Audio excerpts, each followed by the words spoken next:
Freakonomics Radio is sponsored by Hotels.com. Hotels.com gives you access to hundreds of thousands of hotels worldwide. And when you join for free, you can save up to 20% instantly with member prices. Plus, every stay earns rewards. So when you book one trip, you're already lowering the cost of the next one. Hotels.com is simple, rewarding, and designed to help you get more out of every stay. Sign up for free and book today. Hotels.com. It's all in the name. Freakonomics Radio is sponsored by Amica. You know what they say, if you want to go fast, go alone. If you want to go far, go together. So go with Amica and get coverage from a mutual insurer that's built for their customers, one that looks after what's important to you together. Auto, home, life, and more, coverage that fits your unique needs. Amica helps you protect what matters most. Visit amica.com and get a quote today.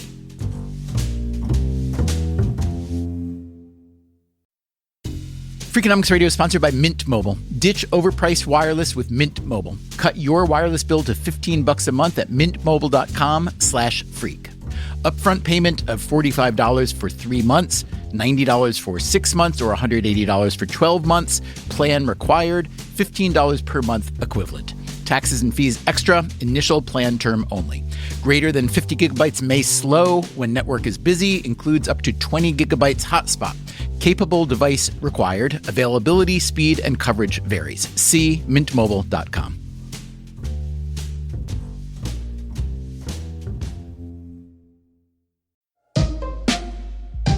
Hey there, podcast listeners. Today on the show, one last summer repeat before we unleash our ferocious fall schedule. This episode is perhaps even more relevant now than when we first put it out in February of 2020. That was just before the COVID pandemic radically reshaped our public lives and our personal lives. This episode is called, Is There Really a Loneliness Epidemic? We'll give you a few updates at the end of the episode. As always, thanks for listening.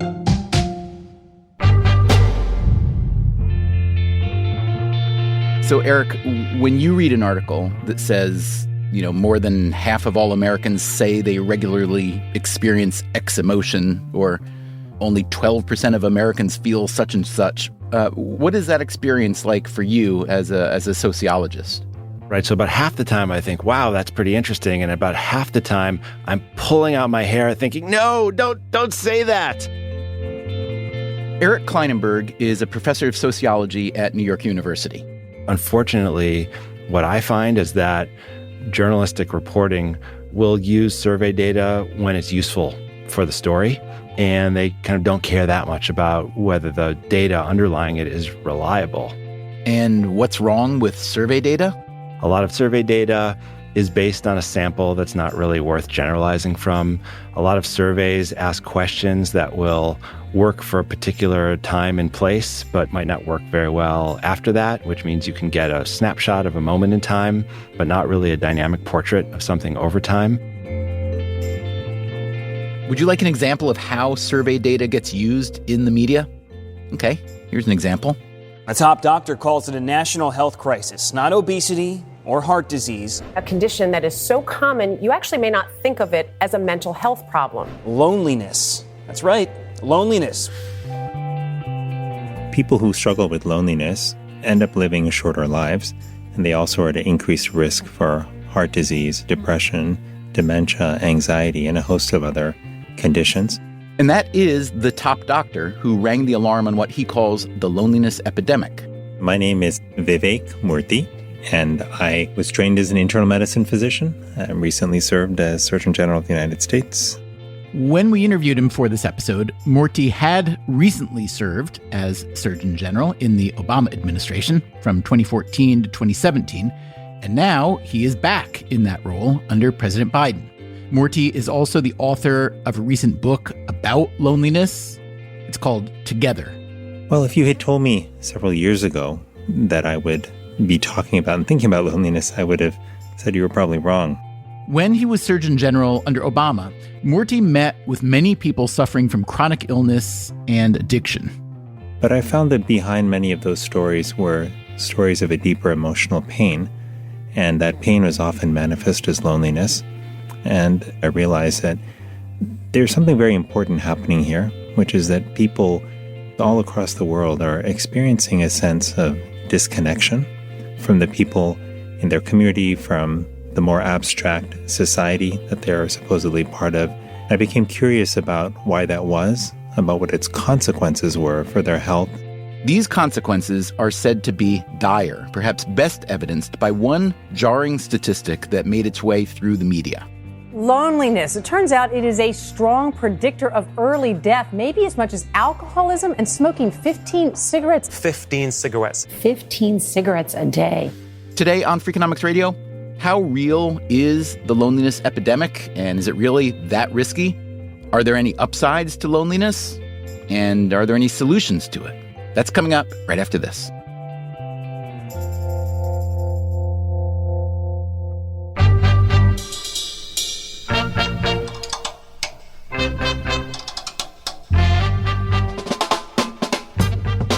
This is Freakonomics Radio, the podcast that explores the hidden side of everything. Here's your host, Stephen Dubner.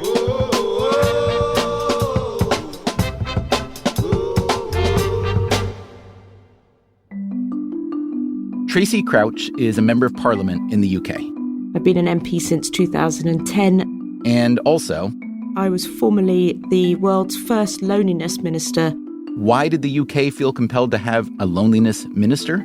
Loneliness shows no prejudice. It doesn't matter who you are, how successful you are, how rich you are, where you live in the country, whether you work, whether you don't work. The simple truth is loneliness can hit at any given time. And why should loneliness be the government's concern?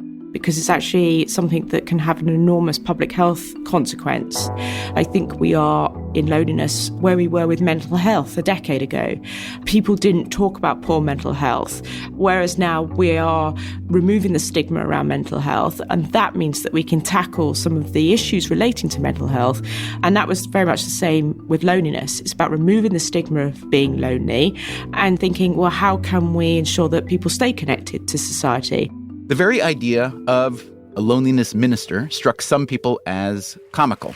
This is so British. The American comic Stephen Colbert, for instance. They've identified the most ineffable human problem and come up with the most cold, bureaucratic solution. But Tracy Crouch didn't mind. I actually thought that it was a really good opportunity to get the message out there that we in the United Kingdom recognise that the issue of loneliness is something that is serious. And that was recognised actually by the number of countries who got in touch with us to come and talk about how they too could tackle loneliness. And that included, by the way, the former chief medical officer from the United States. That being the former and also current chief medical officer, Vivek Murthy. That's right, yes. Murthy had found compelling the argument that loneliness was increasing and that loneliness can be damaging, even physiologically damaging. The mechanisms for how it works and for how it impacts our lives, I think, are still in the very early stages of being understood.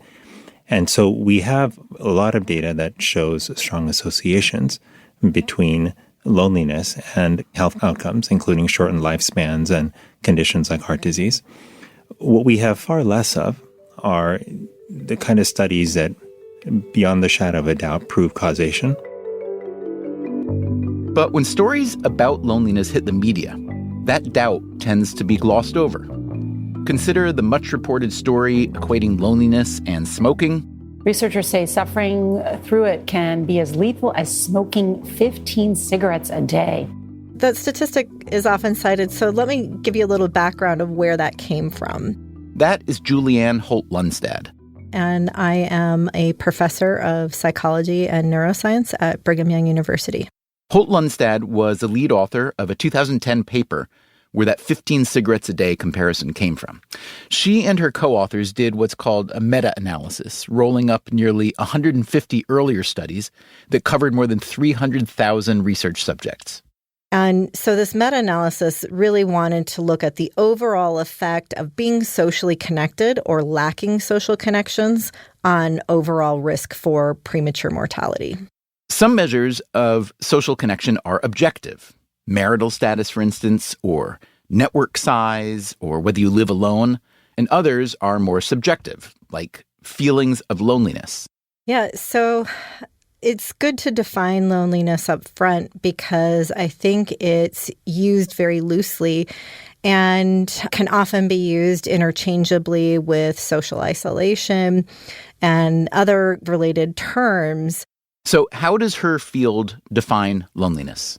Loneliness has been defined as that subjective discrepancy between our actual level of social connection and our desired level of connection. Okay, that's a pretty concrete definition, and maybe not what you or I might typically consider loneliness. Let's hear it again. That subjective discrepancy between our actual level of social connection and our desired level of connection.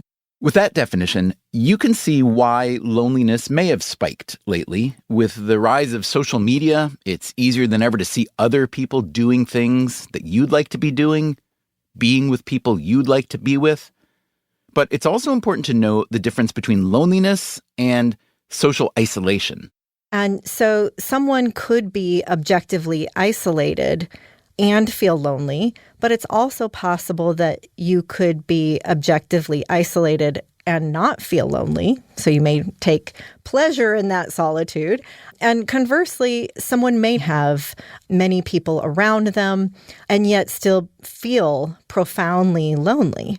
Okay, so loneliness and social isolation are not the same thing. And in their meta-analysis, Lundstad and her colleagues looked at whether there was a relationship between mortality and social connections generally, including loneliness, social isolation, marital status, etc. In other words, how important is social connection to how long you live? The participants in the rolled-up studies were on the older side, average age nearly 64, and they were followed for an average of 7.5 years. So what did Lundstad find? What we found was that those who were more socially connected across these various indicators had a 50% increased odds of survival. And the researchers controlled for sociodemographic differences as well as a person's initial health status and cause of death. So what that means is that these studies followed people over time, and they were 50% more likely to be alive at the follow-up than those who lacked social connections or had insufficient social connections. Okay, so that looks to be strong evidence that longevity is at least strongly correlated with social relationships. But you could imagine that the causal relationship isn't so airtight. It could be, for instance, that people with fewer social connections may have other issues, personality or behavioral issues or whatever, that make it harder to maintain social connections. And my concern was that by simply just stating the 50% increased odds of survival, that the general public, and to some extent even perhaps the medical community, may not necessarily know what to make of that or how to contextualize that. In other words, Holt-Lundstad didn't want to contribute to sensationalized reporting.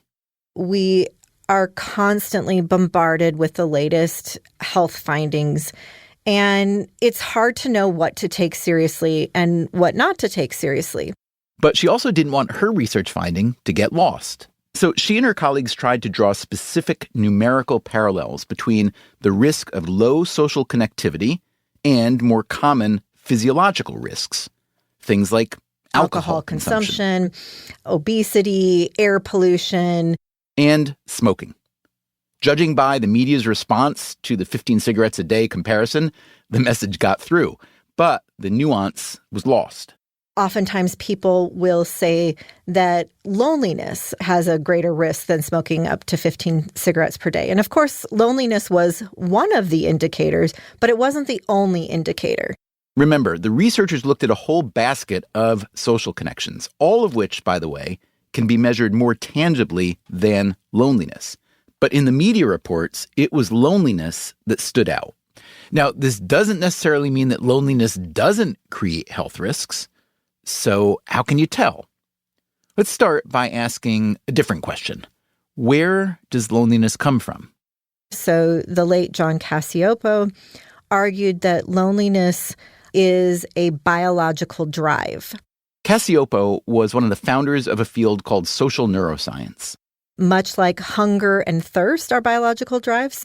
So hunger motivates us to seek out food, thirst, to seek out water. That loneliness is a biological drive that motivates us to seek out others. And being around others, Cacioppo argued, was a key to survival. So we gain added resources by being around others. There's protection from predators. There's protection from the elements. On the flip side, then, when we're alone, we have to be more vigilant. And so throughout human history, being around others has, in essence, been a form of protection and more effective use of effort. So when we are alone, what's happening to us? So this activates regions of the brain that in turn signal our physiology to adapt to these situations, to handle whatever situation we're in. Loneliness is our body's cue that we need to get out in the world and participate in social life. That, again, is the NYU sociologist Eric Kleinenberg. So if you experience some loneliness in your life, that's not necessarily a bad thing. That can be restorative.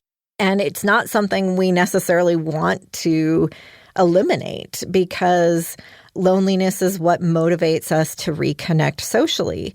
The problem becomes when it becomes chronic. Loneliness places us in a threat state. And that, again, is Surgeon General Vivek Murthy. And whenever you're in a state of threat, you are concerned about self-preservation. Murthy believes this is how chronic loneliness can lead to bad health outcomes. The psychological stress of being in an elevated threat state can lead to biological responses like higher blood pressure and inflammation. You might also become hypervigilant about potential dangers like the proverbial man-eating lion lurking in the tall grass of our ancestors' savanna. And that's good because I want to err on the side of thinking it's a real threat because my survival may depend on it. But in the modern day world, if you are in an elevated threat state for a prolonged period of time, not only is it exhausting, but that focus on yourself and that greater suspicion, if you will, of people and events around you can actually be a turnoff to other people.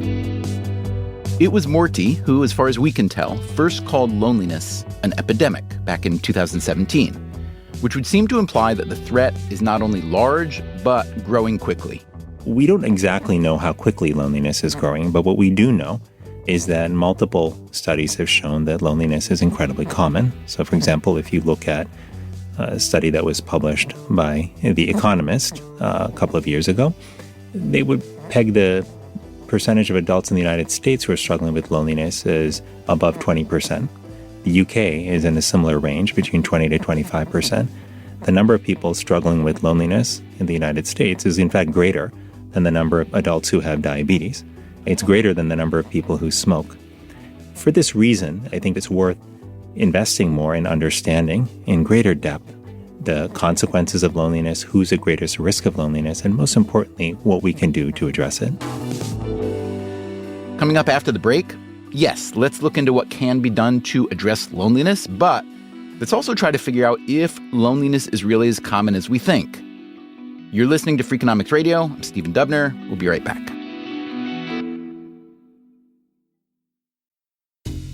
Freakonomics Radio is sponsored by Cash App. When it comes to Bitcoin, you may be surprised to know that it was invented way back in 2008. If you still haven't made the jump to Bitcoin, Cash App makes it easy. When you buy Bitcoin on Cash App, they hold real Bitcoin for you, one-to-one, and you can withdraw it anytime. It works more like real money and less like something locked in an account. No extra steps, no restrictions, just access and control when you need it. For a limited time, new customers can get $10 added to their balance. Just use code BITCOIN10 when you sign up. And don't forget this part, send at least $5 to a friend in the first 2 weeks.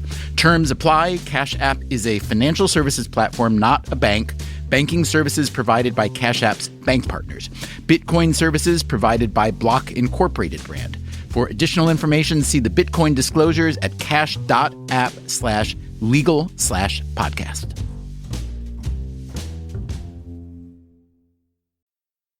Freakonomics Radio is sponsored by Figure. Did you know that 40% of homeowners own their home outright? If that's you, don't let your equity sit idle. Tap it with a home equity line of credit.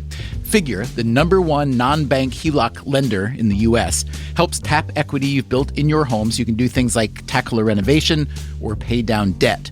HELOC is a line of credit secured by your home. You can draw what you need, repay, and draw again. Figure offers a 100% online application. Get approved in 5 minutes and funding in as few as 5 days. It's faster than a bank loan and cheaper than a personal loan. Check your rate today without impacting your credit at figure.com/Freakonomics.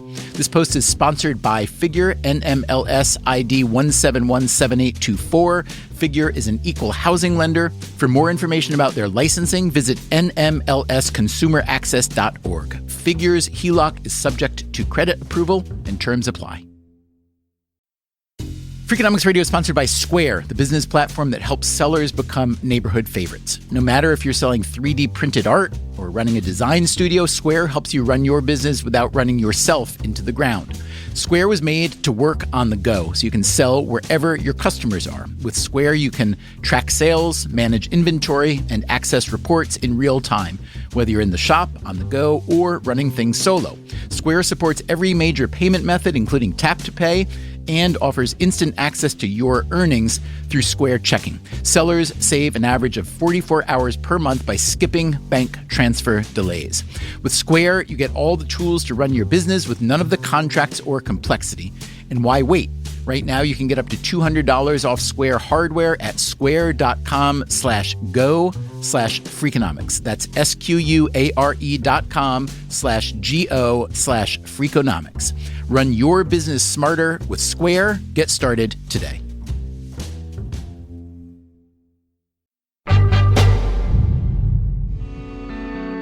Eric Kleinenberg, the NYU sociologist, has come to hold a fairly nuanced and somewhat contrarian view on loneliness, but he didn't start out that way.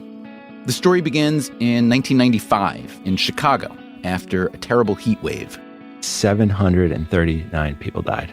Kleinenberg was just starting graduate school at Berkeley, but Chicago was his hometown. It was my city. I cared about it. And Chicago, it prides itself as being the city of neighborhoods, a city of tight social connections. And this was such a big puzzle to me. Why did so many people in a booming American metropolis in the 1990s die of this heat wave? After his first semester in Berkeley, he went back home. And I started digging around and I looked at all the data, and there was this puzzle that the epidemiologist picked up, which is that they had models that would predict how many people would die given certain climate conditions, and the deaths in the heat wave were far higher. The weather didn't explain it. The physiology of people in the city didn't explain it. So I came up with this idea of doing what I called a social autopsy, right? I was going to open up kind of the skin of the city, just like a doctor doing an autopsy opens up the skin of a body, and try to diagnose the organs that broke down. And the first thing I learned is that people died alone in the heat wave because so many people were living alone. That basic fact, he said, was something that people weren't really talking about. The sad thing about a heat death is it's so easily preventable if you're with someone else who recognizes it. One of the most, maybe the most important risk factor for dying in the heat wave was living alone. He ultimately wrote a book about the tragedy called Heat Wave. And this theme of people living alone and dying alone was one of many themes in the book. But Kleinenberg knew he had stumbled onto an even bigger idea, and he planned a new research project. And it was my conviction that what the heat wave had uncovered for me is this incredible spike in loneliness, isolation, disconnection. What I thought I was going to discover in this new project was an America that had become so individualistic, so atomized, so disconnected by, the 20th century marketplace, the decline of public institutions that... And even though you haven't used words to say it, the tone of your voice implies that that's a purely negative outcome. End of everything. I mean, you think it's bad out there, but I was going to show you just how bad it was. We have destroyed social ties. I was down, man. No, I thought things were falling apart. And there is a tradition, by the way, in kind of American intellectual life that sees decline, right? That sees, we're bowling alone. It's the fall of public man, the lonely crowd. I do think that the heat wave allowed me to see something that really had not gotten sufficient attention, which is the fact that we have embarked on one of the most significant social changes in the history of our species. The rise of the one-person household. What I learned in Chicago, which the demographers in my field had not really called attention to, which, cultural historians had not paid attention to, but which is an incredible fact about the world, is that for the entire history of our species, we have lived in groups out of necessity. We needed to protect each other. We needed to get food for each other. We needed to divide labor. And this amazing thing starts to happen in the early 20th century and to really take off in the 1950s, which is that for the first time in the history of our species, people start to settle down on their own and to live alone for long periods of time. And now we've gotten to the point where in the most kind of affluent societies on Earth, there are enormous numbers of people living alone. This makes it sound as if living alone is in some cases a luxury, or at least a choice, a preference. According to U.S. Census Bureau estimates, 28% of all U.S. households are single households. That compares to just 9% in 1950. By the way, this could help explain why real estate is so expensive in so many cities. Even if the population isn't growing, there's demand for more units. In Manhattan, 46% of households are single households. This trend is also strong in places like Denmark, Sweden, and Norway. So I'm not Pollyannish about this. I really think this is potentially a very big social problem. But if you look at the big picture here, there's something far more interesting at work. What's interesting, Kleinenberg says, is that the choice to live alone does not necessarily create loneliness. Because one of the surprising things I discovered is that there are more people who are living alone than ever before, but actually people who live alone are surprisingly social. They're more likely than people who are married to socialize with their friends, with their neighbors. They are more likely to participate in all kinds of shared social activities, going to the gym, going to concerts, going to libraries, cafes, things like this. Even Vivek Murthy cautions against equating aloneness with loneliness. I don't think it's as simple as that. I think just because you live alone does not mean that you're consigned to a life of loneliness. Just because you live alone doesn't mean that you're somehow living an inferior life. People live alone for many different reasons, and a lot of times because they choose to live alone. But I do think, like with all decisions we make in our life, that there are upsides and downsides. And here's the other thing. Eric Kleinenberg is also convinced that living with someone does not necessarily insulate you from loneliness. I've interviewed many people who had lived with a romantic partner and were now living alone. And they said to me, one after the next, as lonely as I sometimes feel when I'm on my own, there's nothing lonelier than living with the wrong person. There's no feeling more lonely than having a domestic partner with whom one was once intimate, with whom once had a feeling of trust and connection, and coming home and feeling disconnected from that person. So Kleinenberg wrote another book, this one called Going Solo, The Extraordinary Rise and Surprising Appeal of Living Alone. This led him to ask an important and obvious question. How does our current level of loneliness compare to levels of loneliness at other historical moments? His answer? This is an area where there's all variety of data, all kinds of surveys of different quality. And if you just read journalism, you would have no idea. His favorite example is a commonly cited statistic from the GSS, or General Social Survey, which has been administered by the National Opinion Research Center since 1972. It's a high-quality survey. It's done repeatedly. And there's a famous problem of one year in the GSS where the measure of social isolation went awry. To measure social isolation, the GSS asks people if they have close friends or confidants with whom they can discuss topics of great personal importance. The reason for this specific but somewhat odd question is that social relationships can be really hard to pin down in a survey, but having no confidant is a pretty specific marker. For some reason, and there's a lot of debate about this, in the 2004 General Social Survey, people reported a much higher incidence of having no confidant. For decades, only about 1 in 10 people said they had no confidant. In 2004, about 1 in 4 respondents said that. And how big a deal is this finding if you happen to be a sociologist? This is a blockbuster finding in sociology. I mean, if you think about big changes in American social life, like if you go to the demography meetings and someone finds like a 3% shift in fertility, we're high-fiving each other in the hallways. You know, someone's ordered a keg to the hotel room. It wasn't just this shocking finding about no confidants that got a lot of attention. It was the explanation published in an academic paper on the GSS survey for why this was the case. So what's the big thing that happens in our cultural and social life between 1985 and 2004? Internet? The internet, exactly. So how amazing is this story now? The thing that's going to make us better connected than ever before, the thing that's going to create meaningful social relationships for us, turns out to make us more alone than we've ever been.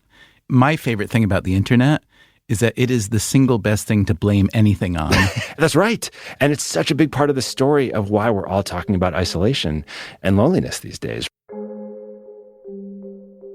But it turned out there was an issue with this amazing new finding. Well, we're now pretty sure that there's a problem with the data. It was an anomalous result.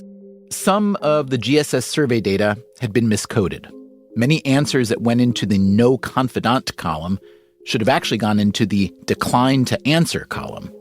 So what did the no confidant finding look like on subsequent GSS surveys? We haven't found it on subsequent general social surveys. But what's the truth then? What's the empirical truth about how much, quote, lonelier we are today? So the sad thing is, I don't think we know. I think it's a mystery. So before I came to the studio today, I wanted to check into, what's the latest? Has there been some survey that's come out recently that I don't know about? Maybe the research is getting better. So I found a study that got a lot of news attention in December of 2018, and it reported that Americans are more than twice as lonely as we used to be. This study was done by researchers at the University of California, San Diego School of Medicine. And in the first few lines of the article, we read that estimates of America's level of loneliness today vary from 17 to 57% of the population. And one of the big problems we have in the loneliness debate is that our measures of loneliness have varied dramatically over time. When people ask whether there is this epidemic of loneliness, that, again, is the Brigham Young psychologist Julianne Holt-Lunstad. It's a tough question because it's not entirely clear whether this is something that we're finally just recognizing or whether it's something that is increasing. And part of that problem is because loneliness has not been systematically measured in the population. And various surveys may use different kinds of methodology. So just to give an example, just in 2018, there was the Cigna survey, the BBC survey, and the Kaiser survey that all had different prevalence rates of loneliness in the U.S. And we have worried about loneliness since the rise of industrial society, since we started moving away from the village and we agglomerated into towns where we didn't know as many of our neighbors. We worried about loneliness. We worried about the loneliness of farmers. We worried about the loneliness of apartment dwellers, of people driving in cars, of people who went to movies, of people who got the telephone instead of going into social life. And so that is by no means to say that, loneliness is not a social problem or that we shouldn't worry about people who get isolated. But if you think that's the only part of the story, you're missing something.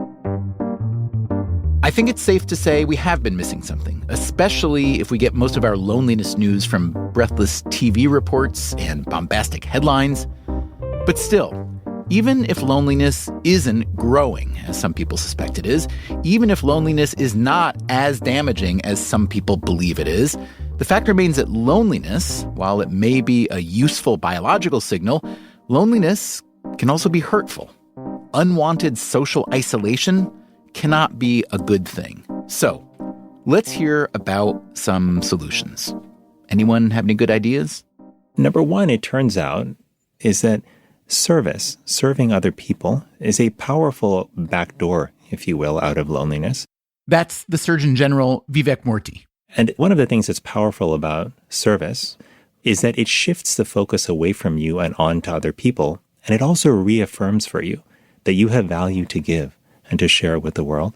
Tracy Crouch, the UK's former loneliness minister, wants to see an increase in what's called social prescribing. So what we found is that 1 in 5 doctor's appointments are solely to do with loneliness rather than other medical conditions.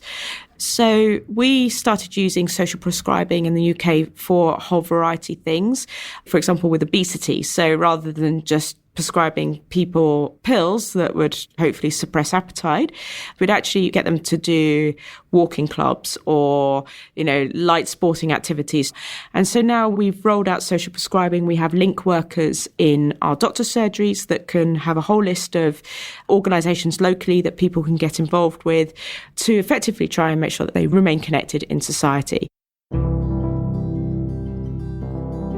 As for Eric Kleinenberg, he thinks the best loneliness solutions have to do with how communities are conceived and organized. He wants to see better social infrastructure, as he calls it. The gathering places that are public and accessible, like libraries and parks and playgrounds, public transit systems that work well. This is the idea Kleinenberg plays with in his latest book called Palaces for the People. But also the real investment in public housing and subsidized housing and in shared housing units. There are programs that do kind of like co-op housing for older people. Like one place I went in Stockholm was a place called Fardknappen, which definitely is not how it's actually pronounced, but that's how I say it. And on the first floor, there's this big open kitchen and dining room area. And if you live in the building, you commit that 3 nights a month, you will contribute to the cooking and cleaning for the collective. And every morning, everyone in the building can sign into dinner that night. You never have to be there, but you always have the option to have a shared meal. I think what this conversation should be opening our eyes to is the sense that there are actually all variety of ways to organize a society. There are all kinds of ways for us to settle, for us to invest in public goods, for us to share or be private. And we are locked into a very narrow band of choices right now.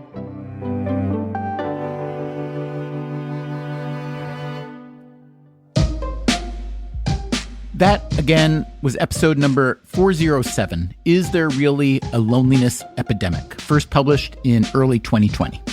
The pandemic has, of course, added any number of new inputs to the loneliness equation. Eric Kleinenberg and his student Matthew Wolf are working on a paper about what they call social repair, or how people reconstruct the social bonds that were ruptured during isolation. They've been reviewing the literature on how the pandemic has affected mental health and loneliness. One number that is way up, the share of U.S. adults who report having symptoms of an anxiety disorder. But the loneliness numbers aren't so clear. Some studies have reported an increase, particularly among young adults, women, and low-income groups. But another study has found that loneliness hasn't increased. If you have a story to tell, we'd love to hear it. We are at radio@freakonomics.com. In the meantime, coming up next week on the show, there's so much low-hanging fruit because so many things are done so stupidly.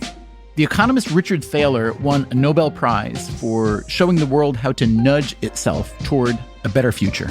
We can't solve climate change with nudging, but we can't solve it without nudging. And he's just published an updated edition of his landmark 2008 book, Nudge. Look, you don't have to be a genius to have thought of this. You have to have been an idiot to have created the system that needed this fix.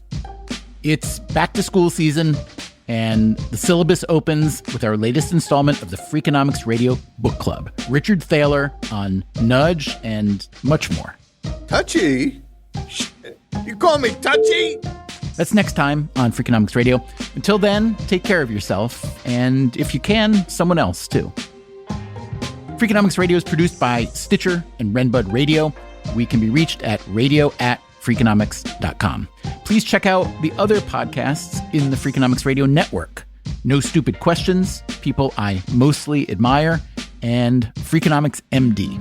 This episode was produced by Daphne Chen. Our staff also includes Allison Craiglow, Greg Rippin, Joel Meyer, Trisha Bobita, Zach Lipinski, Mary Duke, Ryan Kelly, Brent Katz, Jasmine Klinger, Eleanor Osborne, Emma Terrell, Lyric Bowditch, and Jacob Clementi. Our theme song is Mr. Fortune by The Hitchhikers. All the other music was composed by Luis Guerra. You can get the entire archive of Freakonomics Radio on any podcast app. If you want to read a transcript or the show notes, that's at Freakonomics.com. Once again, thanks for listening. All right, let's get rolling. Wait, that didn't count? We can't just use that? I thought that was really good. Let's use that. The Freakonomics Radio Network, the hidden side of everything. Stitcher.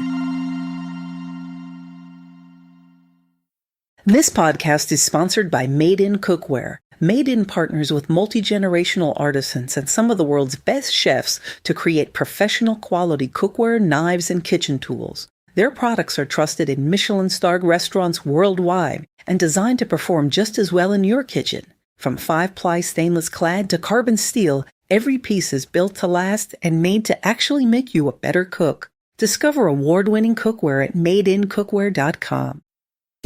Freakonomics Radio is sponsored by Ozempic. Innovation happens through rethinking what's possible, and when it comes to GLP-1s, Ozempic pill does just that.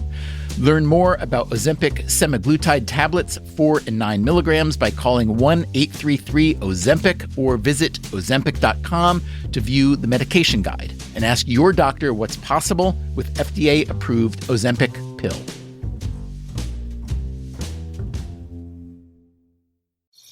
Traditional home security only alerts you after a break-in, and that's too late. SimpliSafe is changing that. Stop. This is SimpliSafe. Police are on the way.